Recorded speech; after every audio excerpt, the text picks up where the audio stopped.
观众大家好，山头儿台风在今天白天移动速度真的很慢，有点近似滞留的感觉，不过稍早已经开始往北移动了。根据下午5点的资料，强烈台风山头儿的中心位置在本市的南西方约220公里的海面上，预计未来将以每小时6转11公里的速度朝北转北东方向前进。由于它的暴风半径是220公里，表示暴风圈最外围已经接触到我们台南地区了。今天晚上开始，本市的风雨就会慢慢增强。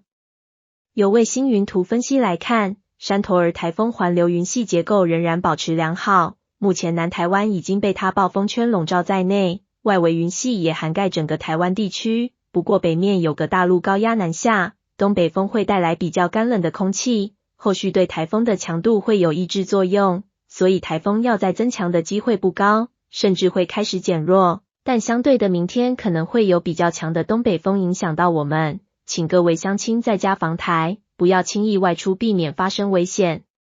目前各国的预测路径还算一致，由于移动速度缓慢，明天下午台风中心大概还在高雄的西南方海面上，登陆的地点除了原本预测的高屏地区登陆外，部分模式预测会比较朝北移动一些，距离我们台南会更为接近，登陆之后再向东北方穿过中央山脉，从东半部比较靠北面的地方出海。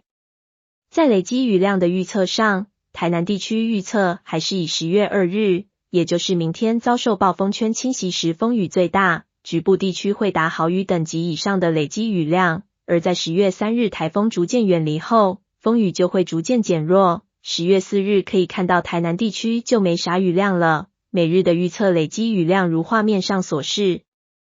目前气象署对我们台南未来24小时的雨量预测是平地和山区约100至200毫米，雨势不小，仍请乡亲要多加小心。